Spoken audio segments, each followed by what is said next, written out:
Hey there, hockey fans. Welcome into another matchup recap. Pat Strong, joined by the voice himself, Rhett McGibbon. And Rhett, we have to talk about what the men's Division I team were able to pull off this weekend. Two big games. Yes. Not only Midnight Mayhem, and boy, they brought the mayhem all right. And winning 8-2. And then the comeback of all comebacks that I think will go in Lehigh Ice Center lore, you could say. Yeah. Hey, the way they were able to come back and win 5-4 in a shootout. But first, let's go back to the midnight game because the Flames really had their offensive going against a team traditionally known for their defense. Yeah, usually when you play Ohio, you're expecting like a 3-2 game, maybe 4-3 at most, but Flames coming out winning that one by a score of 8-2. And a lot of times you think, okay, 8-2 hockey game, Pat, it's going to be boring, right? Yeah. It's going to be doors blown off the place, not that great of hockey. That's actually a lot more fun of a game than I think a lot of people would have realized if you had not watched it. It was close until the third period where the Flames just, all of a sudden they caught some offensive life, and Artie Lakaitis had a nice goal there, his second of the night, and the Flames really just got going. And then we saw the Colin Baird show happen. He sniped a couple. The second one was nice, short side high. I believe he caught either the back bar or the crossbar. It was a nice goal by him.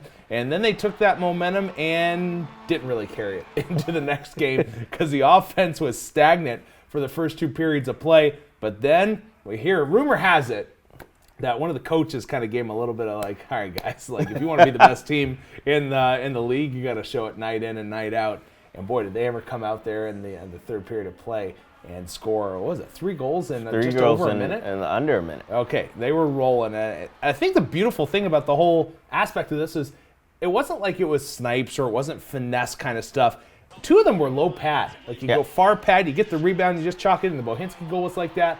And the Ryan goal was like that. Yeah, the Ryan goal was like that. That's the kind of stuff I love personally, watching this team play. It's scoring in multiple ways. And if you can get low-pad hockey going on, crashing the net, driving, getting rebounds, you're going to go a long way. Yeah, and key factor in the comeback, what were they able to do in 3 of their 4 goals? They forced turnovers. Yes. So they started stepping up their defensive game. But Rhett, I would think the big topic that we talked about with Ohio and even the Flames was identity. Yes. That was what we were going to see and what Game 2 was going to be. And obviously, we still believe Ohio will be in that 5-12 range. They'll be in not the playoff game scenario, like they'll still be at Nationals. But talk a little bit about just the identity that we're seeing now potentially of this Flames team. Yeah, if I kind of want to go we're like a little bit into the season, third of the way, almost halfway there. Yeah. Let's say a third right now.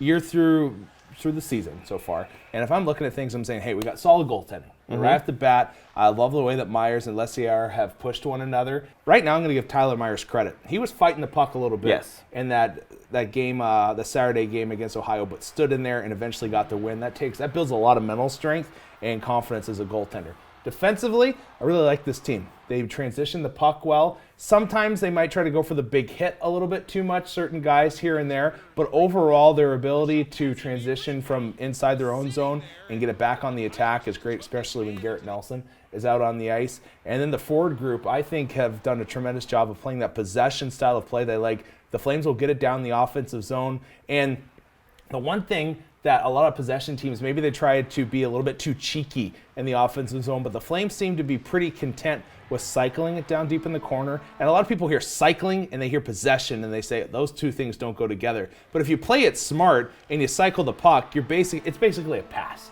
You're sending it to your teammate when you're running out of real estate or a guy squeezing you off along the boards, whatever it may be. So this is a team that does a tremendous job of just keeping the puck safe in the offensive zone. Now, the thing I like best about this group is their ability to create turnovers in the neutral zone, and then when they do, you better watch out because they are heading north with a lot of speed, and that's what we saw there in game number 2 against Ohio. They create turnovers in the neutral zone. Their transition game, neutral zone transition game is spot on, and they have other teams' defensive units on their heels, and they make them pay. And one guy who did make the Bobcats pay this weekend was the big man on the back end, Colin Baird. He had a phenomenal game and started showing that offense, kind of helping Rhett McGibbon out here, saying that he'll be the ESCHL Rookie of the Year, which we'll have to wait to see.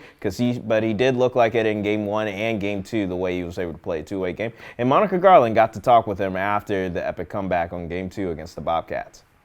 So, Colin, I don't know if I've ever seen a more exciting weekend of Liberty hockey. The midnight game, that was crazy. Didn't think it could get much better than that. But then we see this shootout win on Saturday. Just walk me through, the excitement around this team right now. Goodness, what a weekend. We owe it all to our fans and our association. It has been unbelievable.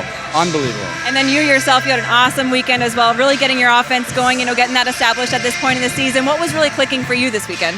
You know, me and my partner were working well. I owe it a lot to my teammates. They were finding me in good spots, and we've been working really hard. I'm glad we're finally getting the bounces. And Rhett, obviously, we're talking about how just the Flames kind of grade. You've been grading them a little bit as they've gone in throughout the season. At this point right now, especially after having 2 big wins against not just rivals, but at home against 2 teams that at the time were ranked in the top 10, what's the grade we see for our Flames now?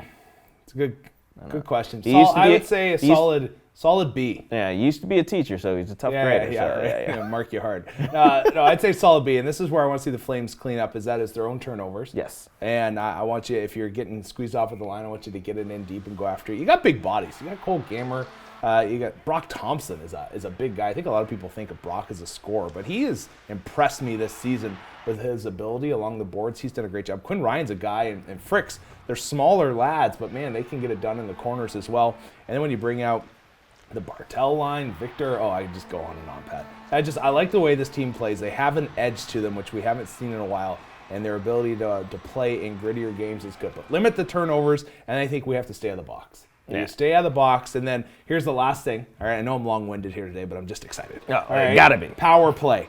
The power play, a lot of people are like, they're only scoring like 1 power play goal a game or none. It is coming so close. It is getting chances. It's doing all the right stuff. People stop worrying. Eventually, they're going to have a night where they're going to go like 4 for 5. And people are like, there it is. What changes do they make? There doesn't need to be any changes. They pepper teams on the power play. It's just goaltenders have had some either amazing saves or they've been snake bit a little bit. But the power play is looking better. PK, we've talked about it, needs to tighten up a little bit. But overall, special teams play is on the up and up. Well, thanks, Rhett, always for your insight. Make sure to tune in and join us on social media. Obviously, you want to follow the Flames. That has got to be the thing, and you'll get not only insights from this guy, but you'll see the epic recap that is out there right now. It's trending on Twitter. Yeah, it was pretty good. It was solid. My wife didn't think it was me talking on there. It did sound like normal. That's right. But for Rhett McGibbon, I'm Pat Straughn. Thanks for tuning in. Is that you?